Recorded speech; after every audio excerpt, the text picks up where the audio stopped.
Plusieurs lignes de la parole mènent à une seule ligne, celle de la vérité éternelle.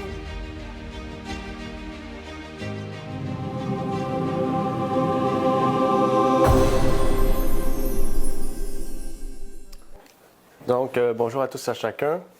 Donc, aujourd'hui, on va parler du plan de soutien pour arrêter la marijuana.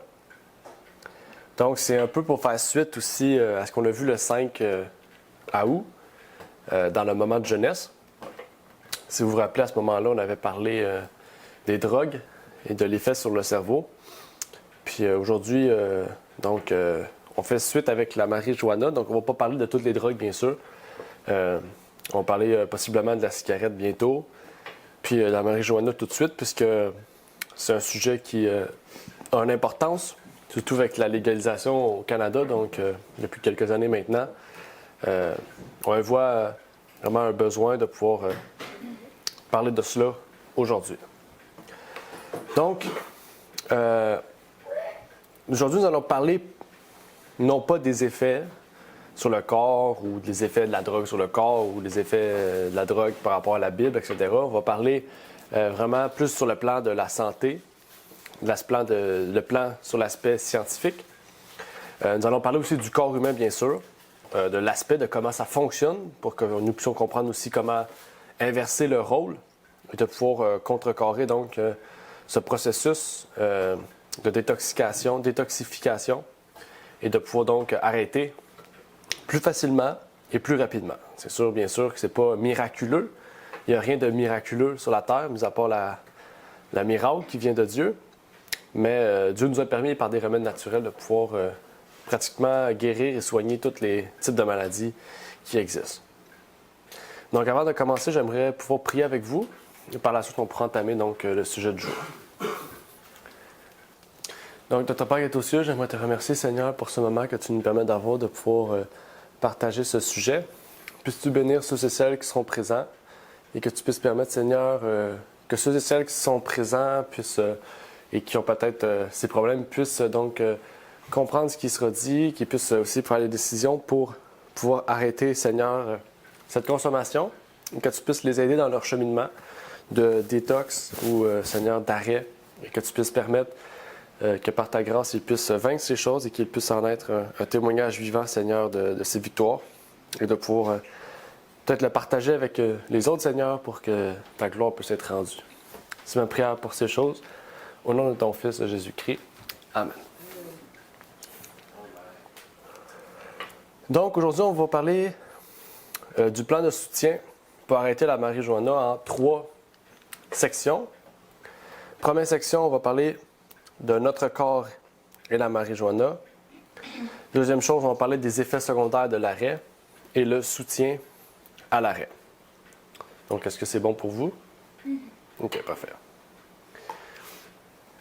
Commençons avec la première partie. Notre corps et la marijuana. La marijuana désigne généralement les bourgeons et les feuilles des plantes qu'on décrit comme suit, les 2 types, cannabis sativa et cannabis indica. Okay? Donc, cannabis indica, c'est un sous-genre du cannabis sativa, qui est la grande famille, on pourrait dire, elle qui est mère de tous. Okay? Cannabis sativa, on parle souvent d'hachiche. Cannabis indica, on parle de kush. Kush parce que ça vient de l'Inde. En Inde, il y a une ville qui s'appelle le Kush. Puis ça vient de là, le kush. Okay? Donc, pour ceux qui ne savaient pas, donc j'apprends aussi à Jacob l'origine de certaines choses, mais ouais, indica pour de l'Inde. Okay? Donc, c'est juste pour avoir un peu l'origine, pour comprendre aussi l'origine de ces plantes. C'est important aussi de bien le comprendre. Il faut savoir aussi que la plante de cannabis contient plus de 500 substances chimiques, avant même qu'elle soit constituée, transformée avec le bourgeon, la feuille, etc. Le plus connu, je pense que vous le savez, le THC ou le delta-9-tétrahydrocannabinol. Okay? Puis il y a le CBD qui est cannabidiol, puis il y a le THC, donc tétrahydro, etc. Okay? THC, CBD, c'est les 2 qu'on connaît le plus, okay? qu'on étudie. Il faut savoir aussi que le marijuana commence à être de plus en plus scientifiquement prouvé sur certains aspects parce qu'il est légal. Okay? Les plantes, généralement, quand c'est illégal, c'est dur de pouvoir d'avoir des preuves scientifiques parce que si les scientifiques ont ces drogues-là, c'est parce qu'ils aussi l'ont eu d'une manière illégale, tu sais. Généralement. Fait que c'est pour ça qu'on connaît peu de choses sur les effets de drogue. Il y a peu de choses prouvées sur, tu sais, peut-être certaines bonnes choses que certaines choses peuvent avoir. Tandis que d'autres, on les a, tu sais. On a beaucoup de choses sur la cigarette, sur l'alcool, puis sur la marijuana, ça commence à de plus en plus, parce que c'est de plus en plus, on pourrait dire, légalisé à travers le monde et consommé aussi. Donc, c'est pour ça.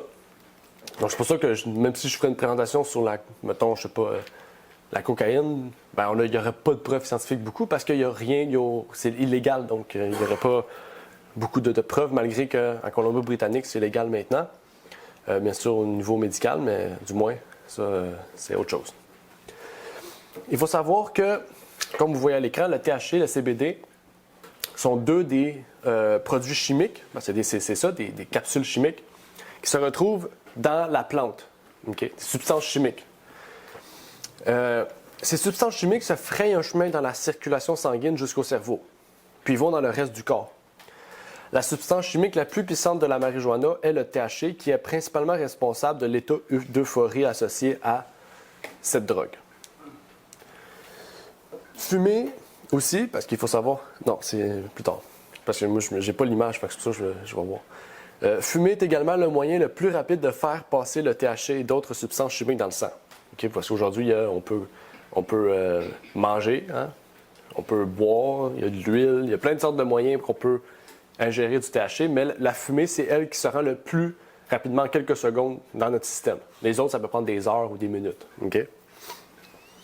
Il faut savoir que 70% du THC va dans les adiposites, présents dans les tissus adipeux. Pour ceux qui ne savent pas c'est quoi, adiposite, c'est le mot scientifique pour du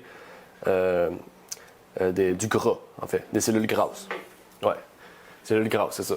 Donc là, je vous ai montré une image. On ne va pas tout voir chacune des parties. C'est juste pour que vous puissiez avoir une image un plus gros de ça. Et dans la partie jaune, c'est les cellules grasses. On pourrait le vraiment gras. Puis c'est là que le THC va. 70% du THC, quand il rentre dans le corps, il va là. 30% va au cerveau. Okay? Donc le plus, c'est vraiment dans les tissus adipeux. Okay? Donc dans tout ce que vous avez du gras. Et donc, quand notre corps a besoin d'énergie, il prend des réserves de ces cellules grasses, ces adiposites, et va les lâcher doucement avec le THC dans notre sang. C'est comme ça qu'après ça, il va dans le sang, puis on fait des tests, puis là, on les retrouve. Okay? Certains reviennent dans les adiposites. Qu'est-ce que je veux dire? C'est qu'ils vont autour dans le sang, puis si le corps n'en a plus besoin, bien, il les redispose dans le gras. Donc, le THC reste dans le sang. C'est pour ça que aussi, ça reste longtemps, à certains niveaux, parce que justement, il fait des tours complets. Par la suite, il va à différents endroits. Okay? Il va dans le foie, il va dans les intestins, il va dans le sang. Okay? Il va à la vessie aussi, il va au cerveau, donc il va dans les cheveux par la suite, etc. Donc, il va à différents endroits bien précis où justement le processus va. OK. Donc, maintenant, je vais vous montrer l'emplacement. OK? Donc là, c'est un peu tout croche. Mais regardez l'image en haut à gauche, 70%, ça, c'est les adiposites. OK? Gras. Il va dans le gras, parce qu'il va dans le sang, il va dans le foie, puis à partir du foie, il y en a une partie qui retourne dans le sang, donc il retourne dans le gras. 70% va dans les intestins, puis il y a une autre partie qui va dans la vessie, donc par l'urine. Intestin, c'est par ouais, c'est par je ne sais pas comment dire, déjection. OK? Je ne veux pas dire le mot plus cru, mais le mot scientifique déjection. Et donc, ouais, selle ou déjection. Et c'est là, en fait, dans le foie, le THC est alors décomposé en métabolite, un composé organique intermédiaire ou issu du métabolisme. Donc, une petite molécule ou un monomètre, qu'on appelle le nom scientifique. Après, le THC va dans la vessie et les intestins, et 70% est retenu par les intestins, 30% est divisé entre le sang et donc la vessie qui va dans l'urine. Donc, quand ça va dans la vessie, ça va dans l'urine tout de suite. C'est rejeté. Oui, matière fécale. Qu'est-ce qui va dans le sang? C'est qu'est-ce qui revient. C'est pour ça qu'on retrouve le THC souvent, parce que le foie... C'est pour ça que quand on continue d'en fumer, il reste longtemps. Quand on arrête, ça prend un certain temps aussi, parce qu'il revient tout le temps dans le sang. Puis ça, c'est important, cette partie-là, de bien le comprendre, parce que quand on comprend bien ces choses-là, ben on peut après ça bien comprendre comment éviter qu'il y ait dans le sang, puis plus qu'il y ait encore plus dans la vessie puis dans l'intestin. C'est ça le but, de l'éliminer plus rapidement. Okay? Ou vous permettez que le processus soit plus rapide, en fait. À partir de là, encore une fois, une partie est gardée dans le sang, sinon l'autre est rejetée par notre défécation.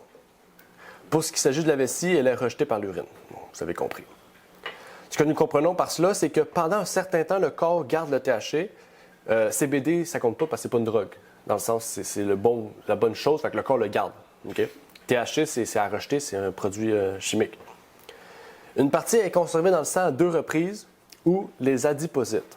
Okay? Et c'est la raison que les tests de marijuana peuvent être pris plusieurs jours ou semaines après. Je vais vous montrer ici différents tests, okay, avec le CBD, ce n'est pas détectable par ces tests-là, bien sûr, c'est juste le THC.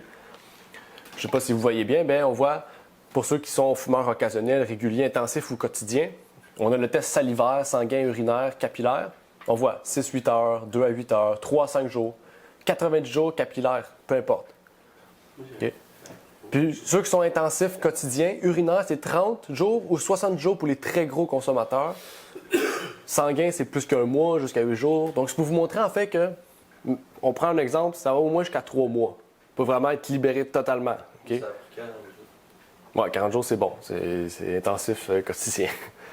Il y a un certain niveau, comme je vous dis. Les cheveux aussi, ça, c'est des tests qu'on fait pas beaucoup. C'est plus vraiment au niveau de l'hôpital, vraiment, quand c'est grave, on prend un extrait de vos cheveux puis on fait un test de THC. Donc, c'est dur de le faire. Mais dites-vous qu'aussitôt, la dernière fois que vous avez fumé, il faut compter 90 jours que ça reste dans les cheveux. Vous voulez ou vous voulez pas, c'est de même. Mais pour le reste, ça peut varier selon votre consommation, etc. Ici, c'est vraiment à titre d'informatif que je vous le donne. Comme ça peut être facile aussi pour aider une autre personne par la suite qui pose des questions pour savoir combien de temps ça reste, etc. Donc, ces tests-là, en fait, c'est seulement pour révéler après combien de temps votre corps sera totalement libéré du cannabis. J'ai dit cannabis, ouais, ou le pot. La marijuana a un effet sur plusieurs systèmes de notre corps. Système respiratoire. Donc, la première chose, c'est que la marijuana va dans notre système respiratoire. Donc, comme vous voyez, il y a le nez, la pharynx, le larynx, la trachée, bronchide, bronchiole. Ah, bronchiole. Il y a les veines pulmonaires, artères pulmonaires, alvéoles. Exactement. Donc, système respiratoire. Donc, ça attaque aussi le système respiratoire. Vous voyez nez, pharynx, trachée, œsophage, artères pulmonaires, alvéoles, diaphragme, etc. Il faut savoir aussi que... OK, c'est la même chose. Mais je vais vous dire ici. La marijuana contient de l'ammoniac et du cyanure d'hydrogène qui peuvent irriter les bronches et les poumons, causant le cancer des poumons. Okay, généralement. C'est pour ça aussi, des fois, il y a du monde qui a mal à la gorge quand ils fument, parce que ça brûle à cause qu'il y a de l'ammoniac dedans. Si vous fumez régulièrement, vous êtes plus susceptible d'avoir une respiration sifflante aussi, de tousser et de produire des mucosités.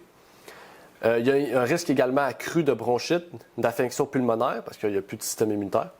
Le cannabis peut aggraver des maladies respiratoires existantes telles que l'asthme et la mucoviscidose. Quelque chose que je ne connais pas, mais on dit musco, c'est mucose. C'est pour vous montrer un peu ce que contient la marijuana: arsenic, cadmium, chromium, mercure, du lead. Là, c'est en anglais. Mais ici, ça montre chaque chose qui contient la marijuana. Puis qu'est-ce que ça fait sur le corps. Je ne sais pas traduit, mais regardez, ça c'est à certains niveaux aussi de consommation, les façons que le corps réagit aussi. Le temps que vous consommez, mais regardez, hypertension, diabète, vésicule biliaire, ostéoporose, les problèmes de prostate, cancer de la prostate, dégénérescence des testicules, problèmes rénaux, problèmes d'estomac, de gorge, d'os. Tout cela, ça fait plusieurs choses. Mal de tête, perte d'appétit, fatigue hallucinogène, vertige.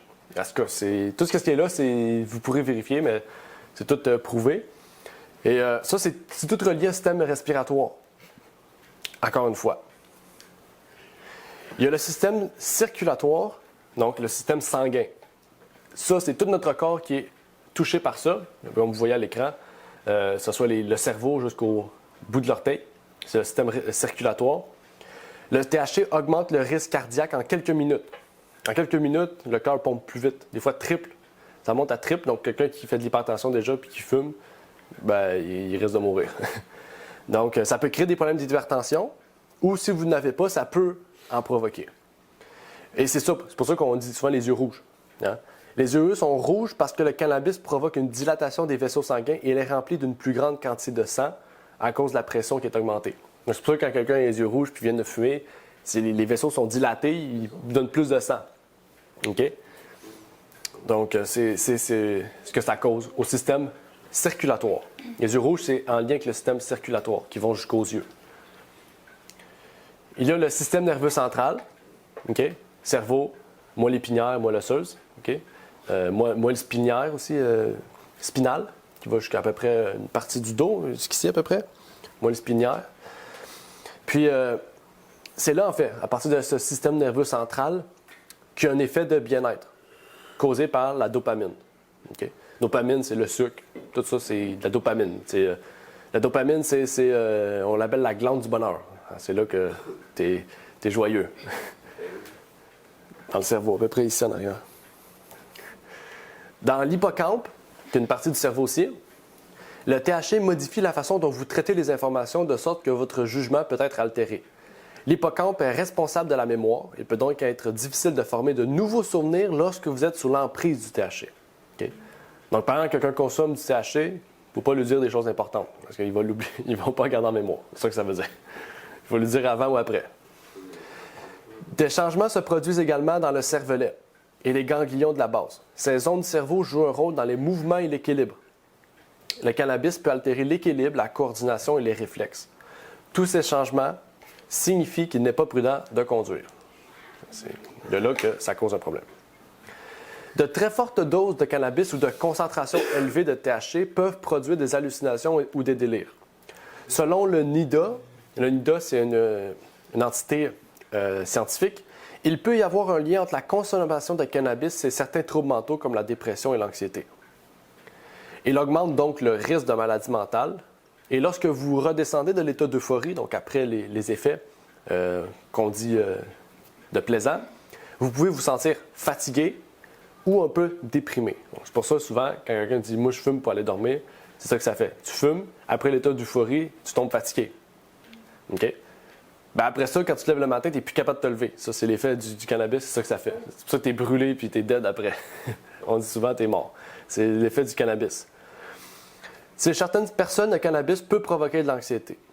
Aussi, c'est les personnes de moins de 25 ans où le cerveau n'est pas complètement développé. La consommation de cannabis à long terme peut avoir un impact négatif durable sur les processus de pensée et de mémoire. La consommation de cannabis pendant la grossesse peut avoir également affecté le développement du bébé. Il peut être plus petit. Il peut avoir aussi des problèmes sur la mémoire de l'enfant à la naissance, c'est-à-dire sur toute sa vie, de concentration et de résolution de problèmes. Donc, des enfants qui ont des problèmes de TDAH, ça peut être causé par ça. Si des parents ont fumé ça, résolution de problèmes, concentration, mémoire. Donc, ça peut être causé par ça.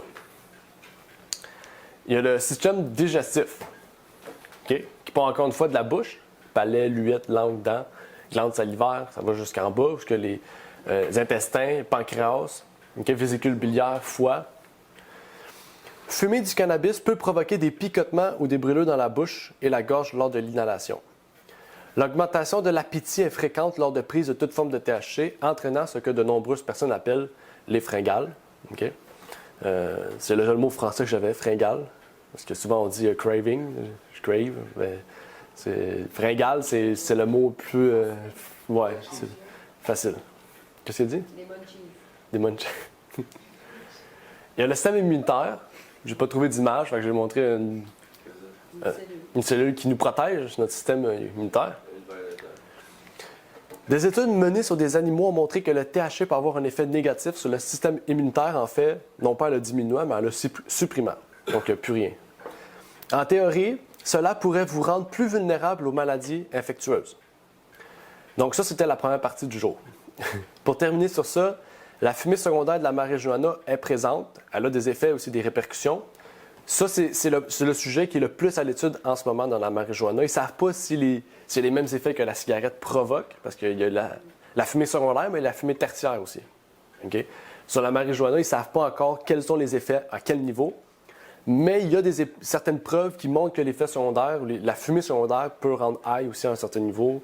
Il y a peut-être il y a du monde qui ont été testés, qui sont restés à côté de fumeurs de marijuana, du THC. Ils ont été testés après, puis eux-mêmes avaient du THC dans leur sang.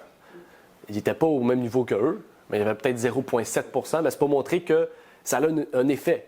Mais c'est là qu'ils étudient à quel effet. Est-ce que c'est juste le THC ou il y a plus d'effets que ça au niveau des produits chimiques?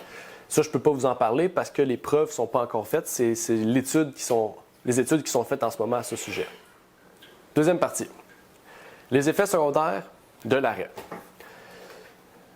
Donc, comme vous savez, quand vous arrêtez une drogue, il y a un effet. Il y a des effets sur le cerveau, sur le corps. Et c'est normal parce que le cerveau est habitué à quelque chose que maintenant vous voulez le déshabituer. Donc, le cerveau réagit d'une façon auquel il le prend mal, pour dire ça comme ça, parce que ça lui fait du bien, ça le rend heureux. Et donc, dans cette procédure de détoxication de l'organisme, il y a bien sûr des effets secondaires dès la réduction ou l'arrêt spontané de l'individu. Chaque personne, bien sûr, aura des effets, qu'on le veut ou qu'on ne le veuille pas. Il y aura des effets, mais aussi des degrés d'effets différents, parce qu'on n'a pas le même poids, le même âge, la même génétique, la même consommation aussi pour ceux qui en prennent. Il faut savoir que ceux qui ont une addiction de marijuana, ça veut dire que la marijuana a un effet négatif sur votre vie personnelle, familiale, relationnelle et professionnelle, révèle en fait que ça, c'est une addiction. Okay? Et ça sera encore plus viable au niveau des symptômes aussi. Quand on parle d'arrêt ou d'effets secondaires de l'arrêt au niveau du cannabis, on parle du fait qu'il y a des effets, des symptômes d'arrêt, de coupure à ce niveau. Voici quelques effets secondaires liés à ceux qui ont une addiction. Okay? Ceux qui n'ont pas une addiction, les effets vont être beaucoup moins pires, beaucoup différents, aussi moins graves. Mais ceux qui ont une addiction, ça va être des effets beaucoup plus graves et importants. Dans les effets secondaires liés à l'arrêt, on peut parler d'irritabilité, de difficulté à dormir, de diminution d'appétit, d'agitation, d'envie de cannabis, bien sûr, de nausées et de douleurs abdominales. Okay? Et toutes ces choses-là, il faut savoir que ça peut être causé pendant que vous travaillez ou etc. Okay? Donc, c'est important aussi de ne pas planifier, mais de prévoir ces choses-là, de prévoir aussi votre boss ou etc. de dire j'ai arrêté ça, ça se peut que ça soit j'ai des effets et tout, il faut pour qu'ils soient comprenables. Ces symptômes sont dus à une seule chose contenue dans la marijuana, c'est le THC. En consommant régulièrement le marijuana, le cerveau et le corps s'habituent à un apport régulier du THC. Lorsque cet apport est interrompu, le corps a besoin d'un certain temps pour s'adapter à l'absence de THC. Cela donc entraîne des symptômes de sevrage physique et psychologique désagréables. Et souvent, au niveau psychologique, ça perdure plus longtemps que le physique. Par exemple, les troubles de l'humeur, les désagréments physiques liés au sevrage atteignent leur paroxysme au cours de la première semaine suivant l'arrêt et peuvent durer 2 semaines. Bien que les effets physiques du sevrage cessent une fois que la drogue a quitté l'organisme, les symptômes psychologiques peuvent durer plus longtemps. Les recherches montrent que les récepteurs cérébraux, appelés récepteurs cannabinoïdes 1, commencent à revenir à la normale après 2 jours sans cannabis et qu'ils retrouvent leur fonctionnement normal dans les 4 semaines qui suivent l'arrêt de cette drogue. Okay? Donc, récepteurs cannabinoïdes, ils l'ont appelé justement parce qu'à cause du cannabis, qui provoque une baisse, eux, ils reviennent à la normale. Okay? Donc, ça, c'est quelque chose qui prend 4 semaines en général. Ça, c'est la deuxième partie. Est-ce que c'est correct? Oui. Okay. On embarque sur la dernière partie. Soutien pour arrêter. Comme vu plus haut, il y a plusieurs moyens naturels pour accélérer le processus du corps dans la réjection du THC ou la détoxification du corps. Bien sûr, ce n'est pas miraculeux. Okay? Vous dites-vous pas que normalement, ça prend plusieurs jours, puis là, ça prend une journée, ou ça prend 3 semaines, ça prend une semaine. C'est pas de même que ça marche. Mais cela va vous permettre de pouvoir, pas économiser du temps, mais d'accélérer le processus et surtout de vous donner des bonnes habitudes de vie et ainsi accélérer le processus en vous remontant aussi le moral dans certains aliments aussi qui vont vous permettre de nouveaux modes de vie. Comme vu plus haut, rappelez-vous, la première phase est contenue dans les adiposites. C'est quoi les adiposites sur l'écran? Cellules grasses. Sont où sur l'écran? Le blanc, là. Oui, le blanc là, c'est bon. Après, ils vont où? On va dans dans le sang. Dans le sang, OK. Après, dans le foie. Dans le foie. 70 dans la fécation, dans le pipi, puis retourne 30 dans le sang. À peu près ça. Donc, exactement. Donc, il y a une partie qui va dans le sang. Bien, tout va dans le sang. Après ça, dans le foie. Après, 70 dans la défection. En fait, dans l'intestin. Après, dans les défections. L'intestin, ça prend un certain jour avant de le changer. Et donc, il faut comprendre que ces choses, ces parties du corps sont les parties centrales dans le processus qu'il faut changer. OK? Il faut changer le sang. Bon, il faut s'occuper du sang, du foie et surtout de l'intestin avec les adiposites. Parce que aussitôt que ça va dans l'urine, ça s'en va. Tu sais. Donc, il faut comprendre ces trois choses-là. Détoxification, c'est ces trois choses qui sont concernées. Il faut éliminer plus de cellules grasses, empêcher l'intestin de ramener le THC dans le sang, OK? Et booster le foie. OK?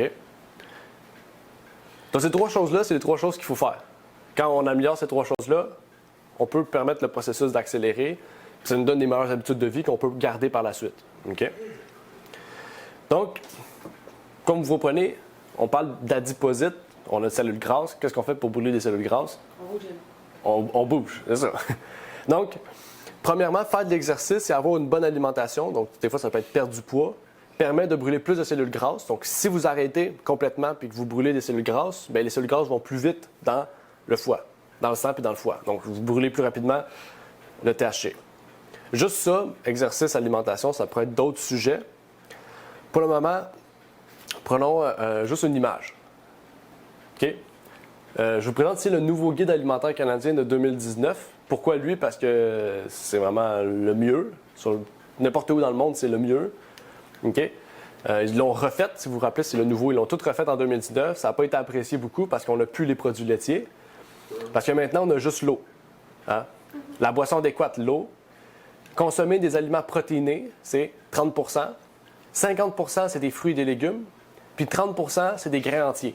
Donc, pain de grains entiers, riz entier, pâtes entiers, c'est toutes les céréales entiers. C'est-à-dire pas de pain blanc, pas de tout blanc, tout brun.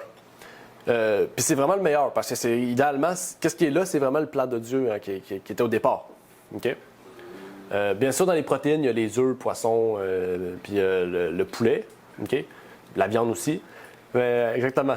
Donc, vous voyez, c'est un peu l'égalité qu'il faut avoir, ou plutôt le moyen, l'équitabilité qu'il faut avoir entre les aliments. Donc, vraiment, prenez ça en idée. Aussi, ça inclut aussi le fait de couper tout ce qui est transformé et éviter tout ce qui est transformé et ne pas prendre tout ce qui est ultra transformé, ce qui veut dire fast food, tout ce qui est. Quand on dit ultra transformé, ça veut dire que, par exemple, il y a les fraises. Après ça, il y a les purées de fraises, c'est transformé. Après ça, il y a les gâteaux à la fraise, qui est ultra transformé. Okay? C'est ça, on en prend ça en nutrition. Pour l'exercice, un petit bonhomme qui court, vous n'êtes pas obligé de courir. Okay? C'est pas ça que je dis. Mais selon l'OMS, ceux de 18 à 60 ans devraient faire 150 minutes d'activité modérée par semaine. OK? D'intensité modérée, c'est-à-dire que c'est pas une marche lente, une marche rapide, par exemple. C'est pas, marcher normalement, faire peut-être du bicycle à une certaine vitesse. Ou vous pouvez faire 75 minutes d'activité intense. Par exemple, jouer au tennis, jouer au soccer, jouer au football, faire des activités qui procurent beaucoup d'action, en fait, d'énergie. Ça peut être de la boxe pour ceux qui veulent peut-être plus frapper sur un sac. Donc, vous comprenez. Pour ceux de 17 ans et moins, c'est 60 minutes par jour. OK? Donc, c'est beaucoup plus. C'est normal. Les enfants doivent brûler beaucoup plus. Ici, il y a les liens qui prouvent que c'est les faits scientifiques. Puis, aussi, l'histoire de 10 000 pas par jour, ça, c'est pas vrai. Ça n'a jamais été prouvé scientifiquement. Il n'y a jamais eu de preuve. Même, il n'y a jamais eu d'études sur ça. 10 000 pas, en fait, ça vient d'une publicité, une vieille publicité qu'il disait qu'il faut faire 10 000 pas par jour pour promouvoir un certain produit. Mais c'est pas vrai. OK? Les scientifiques même iraient vers plus 6 à 7 000 pas par jour. Parce que 10 000 pas, c'est beaucoup pareil, là. C'est plusieurs kilomètres. Tu sais. Donc, c'est pas vrai. Pour l'instant, il irait plus vers 6 à 7 000 pas par jour. Parce que ça serait plus raisonnable, d'après la longévité, longévité du trajet et tout, c'est plus raisonnable. OK, 6 et 7 000 pas par jour, ça se fait bien. Okay? Ça, c'est juste pour être en santé. Ça veut dire que pour que vos muscles, votre cerveau, votre corps aussi puissent avoir le minimum de production d'énergie aussi pour que un minimum d'énergie soit brûlée aussi, de gras aussi, etc. Donc déjà, juste combiner ça, l'énergie avec une bonne alimentation, vous permettront de booster votre métabolisme et d'accélérer le processus de détoxification du THC. Deuxième étape, c'est le foie. Qu'est-ce qu'on fait quand on booste le foie? On boit assez d'eau, de un, pour relâcher plus d'urine aussi, parce que ça va aller plus vers l'urine. Okay? Donc, en général, c'est 1,5 litres d'eau. Ça, c'est une approximation. Sinon, si vous voulez vraiment être sur la ligne, 60 ans et moins, il faut prendre le poids en kilos fois 30 millilitres. Okay? Donc, quelqu'un qui pèse 70 kilos, c'est 2 litres. 2,1 litres, désolé. Okay? Pour quelqu'un de 70 kilos, c'est 2,1 litres. Okay? Ben, en général, si vous voulez être sûr, si vous ne voulez pas calculer, rien calculer, juste boire, c'est 1,5 litres qu'il faut boire. Okay? Si vous ne voulez pas calculer, si vous voulez être vraiment sûr de ce qu'il vous faut quotidiennement, c'est votre poids en kilogrammes fois 30 millilitres. Okay? Après ça, vous le mettez en litres, bien sûr, parce que millilitres, ça va être compliqué de plus calculer ça. Donc, pour vous aider, par exemple, 8 verres d'eau par jour. Okay? Généralement, les verres d'eau, c'est 250 millilitres. 8 verres d'eau par jour, c'est 2 litres. Okay? Donc, 250 millilitres fois 8, ça fait 2 litres. Donc, ça, c'est la première chose pour ce qu'il s'agit du foie. Aussi, si vous voulez accélérer encore plus ce processus-là, il n'y a pas la bière, mais vous pouvez ajouter 2 fois par jour la consommation de 15 ml de vinaigre de cidre de pomme dans un verre d'eau avec une paille, parce que le vinaigre de cidre, c'est fort pour les dents, ça peut briser les mailles. Donc, c'est pour ça qu'on dit une paille pour vraiment que ça aille directement pour boire, à cause de l'acidité. Ça permet d'améliorer la digestion, d'équilibrer l'acidité, de se débarrasser des toxines et faciliter le travail du foie et surtout à son nettoyage. Et ça permet aussi, pour ceux qui ne savaient pas, de brûler du gras, et donc des adiposites. Okay? Et là, j'ai marqué un attention. Le cidre de pomme est recommandé à court terme parce que si vous en buvez en grosse quantité, et surtout s'il n'est pas dilué, il faut le diluer dans l'eau. Dans 250 ml d'eau, on met 15 ml. Il faut le diluer parce que, justement, déjà, s'il est bu chaque jour, tout le temps, toute votre vie, puis à l'état pur, c'est mauvais pour le système, puis ça peut rendre votre sang impur aussi. Okay? Donc, c'est vraiment pour, comme j'ai dit, détox. C'est vraiment pour accélérer le processus de libération, de nettoyage de la drogue. Ça peut être n'importe quelle drogue, ça peut être la cigarette aussi. N'importe quoi, en fait, auquel vous voulez vous libérer. Le cidre de pomme pendant, mettons, 15 jours, 2 semaines ou 3 semaines, ça peut vous permettre d'accélérer le processus, de vous nettoyer en même temps, de pouvoir vraiment repartir aussi de zéro en bien. OK? Donc, c'est pour ça que j'ai fait une attention. OK? Prochaine chose aussi, pas un bon lit, un bon sommeil. Un bon sommeil donne moins le goût de craving, de désir ardent, de fringale, et diminue votre appétit aussi. En général, le corps a besoin de 7 à 9 heures. Je dis 7 à 9 heures parce que selon les âges, etc., ça peut varier. Selon aussi le type de personne, ça peut varier. À moins que vous ayez le problème de la femme au bois dormant, là, la belle au bois dormant, le problème de la belle au bois dormant. C'est un problème qui existe. Il y a des gens qui ont des problèmes qui dorment 18 heures, 20 heures par jour. Là. C'est des problèmes de santé qui existent. Mais normalement, 7 à 9 heures, c'est raisonnable pour pouvoir bien dormir. Bien sûr, il y a les heures après. Okay? Dormir après minuit ou plus tôt, etc., ça affecte votre sommeil profond aussi. Donc, vraiment, regardez cela pour ceux surtout qui sont dans un changement de vie drastique. De plus, en parlant du foie, en tant que tel, activer le foie. Le processus peut être compliqué. Parce qu'on va parler de toutes les choses qui nettoient, qui purifient le foie, qui vous aident au foie. Mais quand on parle du fait d'activer le foie, d'accélérer le processus, c'est un peu plus complexe. Il faut savoir que dans le foie, il y a des enzymes. Les enzymes qui sont contenues dans cette partie du corps, les enzymes qui sont contenues dans le foie, c'est ceux qui s'occupent du processus d'élimination du THC dans le corps. OK? Donc, les enzymes dans le foie, c'est eux qui s'occupent du THC. Ils en mettent une partie dans le sang, 70% dans les intestins, puis une partie dans l'urine. Et pour cela, Dieu nous a donné une plante. Je ne sais pas si vous connaissez cette plante. C'est la plante millepertuis. Une belle plante jaune. Du millepertus. Millepertus, oui. Cette plante augmente les enzymes du corps pour évacuer le THC ainsi que plusieurs autres problèmes. C'est une plante qui est très miraculeuse. Il faut faire très attention aussi, surtout quand vous prenez des médicaments, parce que ça peut contrecarrer les médicaments. C'est bon pour le sommeil. 300 mg par jour avec de la nourriture, c'est la posologie conseillée par les médecins. Cette plante augmente les enzymes, comme vous voyez, du corps pour évacuer le THC, etc. Attention, ceux qui prennent des médicaments sur prescription ne doivent pas prendre cette plante. Ceux qui ont certaines maladies aussi, pour éviter d'entrer en contresens avec leur traitement, parce que c'est une plante très forte. Okay? Parce qu'il y a des maladies qui baissent le système. Lui, il va l'augmenter. Tu ne le prends pas. T'sais. Il y a certains médicaments qui vont guérir certaines maladies. Lui, il va les contrer. T'sais. Donc, il faut vraiment savoir qu'est-ce que vous prenez. Est-ce que c'est compatible? Allez voir votre pharmacien ou médecin, peu importe, pour vous assurer que vous puissiez le prendre. Aussi, il faut éviter tout ce qui est agrumes. Jus d'orange, jus de citron, jus de pamplemousse, citron, orange, tout ce qui est les clémentines, tout ça, tout ce qui est agrumes, il faut éviter pendant le changement. Pourquoi? Parce que les agrumes baissent les enzymes, réduisent la production d'enzymes, tandis que lui, il l'augmente. Donc, il faut faire attention. Les agrumes, c'est des fruits qui sont très acides, qui réduisent la production d'enzymes.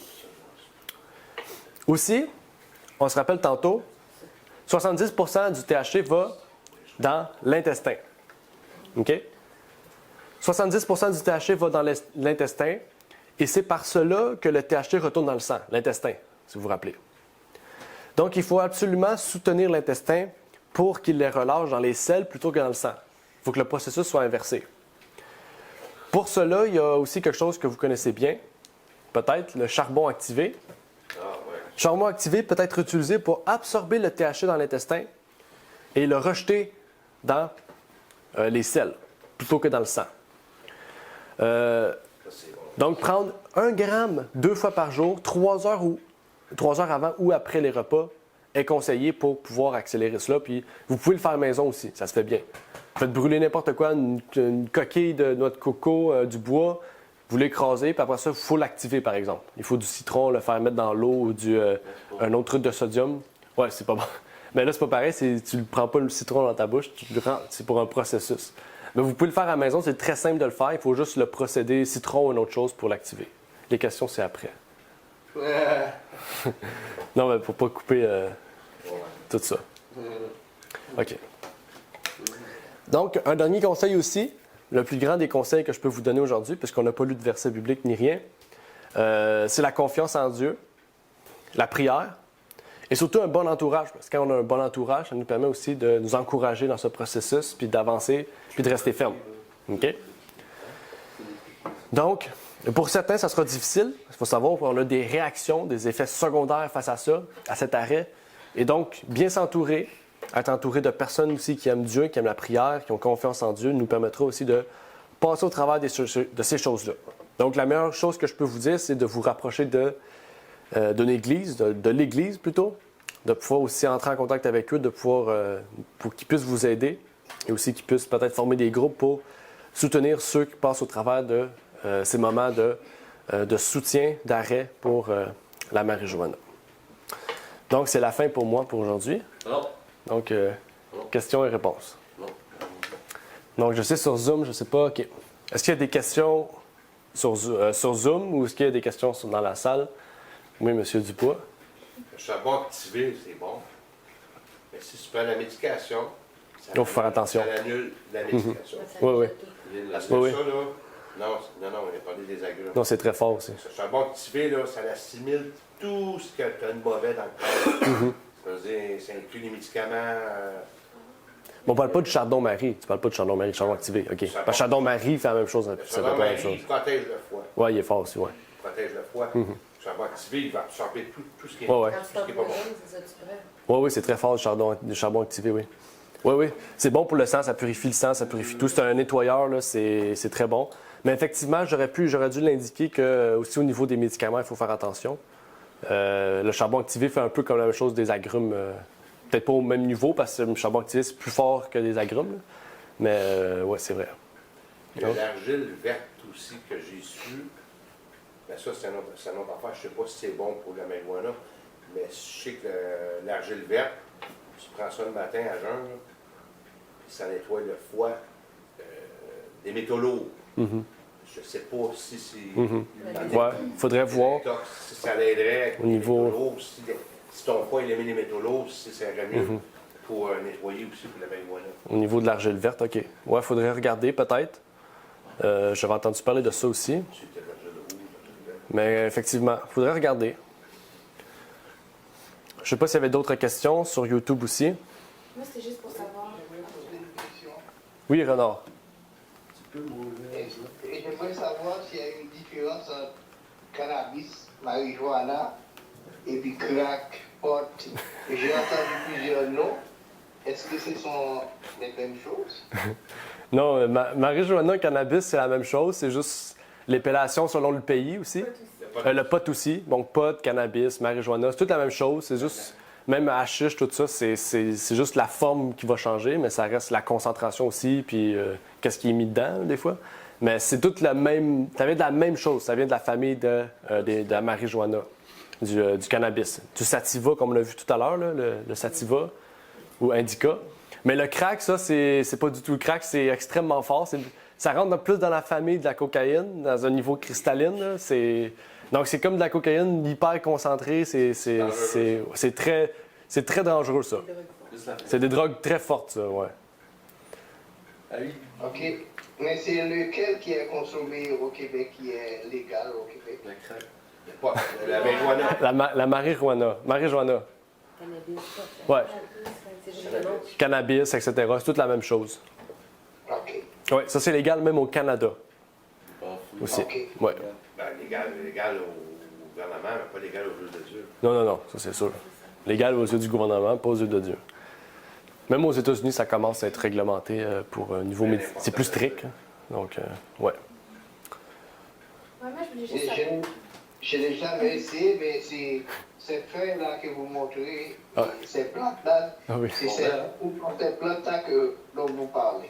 Ouais, ça c'est du cannabis. Ouais, les plantes vertes comme ça, ouais, c'est du. Si tu veux avoir une expérience, va au jardin botanique, il y en a. Donc, tu pourras le voir, tu pourras le sentir. C'est sûr que tu peux pas le fumer, là, mais tu pourras le voir puis expérimenter aussi. Il y a beaucoup de plantes que c'est vraiment intéressant d'aller étudier puis de comprendre la chose. Ah, OK. Il y a du café. D'accord. Ouais. Ouais, moi, je voulais juste savoir, comme tu avais parlé comme du THC et du CBD. Le CBD, c'est bon, le THC, c'est pas bon. Est-ce que tu peux expliquer? Ouais, je vais reculer ici. Honnêtement, ouais. OK. Ben en fait, c'est ça. En fait, aujourd'hui, les scientifiques, avec leur étude, ils ont réussi, puis ils ont compris aussi comment séparer les deux molécules chimiques. Parce que c'est des molécules chimiques qu'on veut ou qu'on veut pas. Il y a des bonnes molécules et des mauvaises molécules. Le CBD, c'est une bonne molécule chimique, OK, qui donne, on pourrait dire, le bon côté de cette plante, qu'on peut aujourd'hui extraire, puis en faire de l'huile, en faire plein de choses.